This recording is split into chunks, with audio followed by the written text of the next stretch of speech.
Mais j'espère que tout le monde va bien.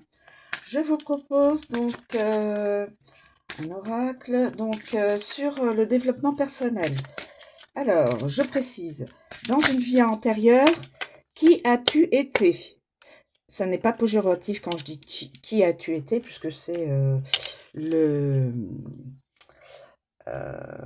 titre de l'oracle. Qui as-tu été? Qui avez-vous été dans une vie antérieure, mes amis? Alors, c'est parti. C'est parti.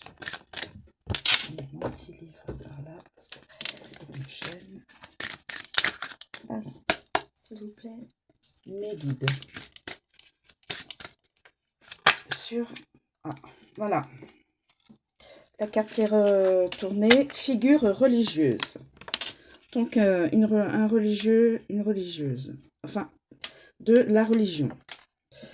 Alors, je vais vous donner l'interprétation.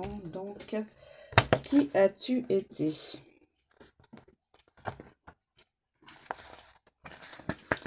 Alors, prenez de la hauteur, ayez du discernement. Si ça ne vous parle pas, ça n'est pas votre développement personnel, hein, mes amis. Voilà.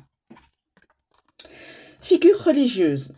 Si tu as tiré cette carte, il est probable que tu aies une mission de vie en tant que religieux, nonne, prêtre ou moine.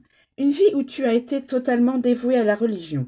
Durant cette vie antérieure, tu as pu vivre une vie d'isolement et de règles strictes et codifiées selon les principes de la religion. Tu n'as pas pu être totalement toi-même car tu as été conditionné par une certaine façon de penser en lien avec la religion. Aujourd'hui, si ton expérience, ton existence passée a été négative, tu peux avoir du mal à comprendre la religion et les codes qui la régissent. Tout cela n'a plus de sens dans ton incarnation actuelle. Si ton expérience a été plus positive, il se peut que tu aies une fascination pour la religion dans ta vie actuelle. Durant cette existence de dévotion spirituelle, il est possible que tu aies prononcé des vœux et des serments, par exemple un vœu de chasteté. Il est très possible que cette vie en tant que figure religieuse interfère dans tes relations sentimentales aujourd'hui et que tu aies du mal par exemple, à avancer dans une relation amoureuse. Tu peux avoir du mal à te connecter à la sexualité sacrée car ton âme se rappelle que la sexualité était interdite. Ton chakra sacré peut aujourd'hui être déséquilibré et on t'invitera à réaliser le rituel de la mue chamanique pour te détacher des vœux que tu as pu faire. Dans cette vie antérieure, tu as pu également faire vœu de pauvreté, ce qui affecte aujourd'hui ton plan financier. Tu as pu accumuler dans ta vie antérieure des croyances limitantes qui ne te conviennent plus aujourd'hui. Tu peux également avoir un déséquilibre au niveau de ton chakra de la gorge. En tant que nonne ou moine, tu as pu vivre une vie de silence et très peu t'exprimer. Tu as pu également vivre une vie d'isolement dans un monastère, par exemple. Aujourd'hui, tu peux également avoir tendance à te sentir prisonnier dans des lieux isolés ou clos et tu peux même avoir besoin de beaucoup bouger.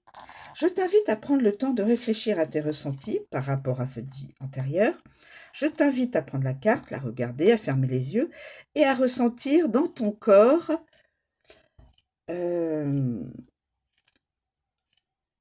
les émotions en rapport avec cette vie antérieure. Je t'invite aussi à prêter attention à tous les messages, qu'ils soient visuels, auditifs ou autres. En cette période de vie, si tu ressens une lourdeur, il se peut que des peurs profondes soient liées à cette existence. Tu peux alors pratiquer un rituel de libération karmique que tu trouveras. Conseil, renouer avec ta liberté et ta propre façon de penser. Te détacher des possibles vœux que tu as pu prononcer dans cette vie antérieure. Équilibrer le chakra de la gorge.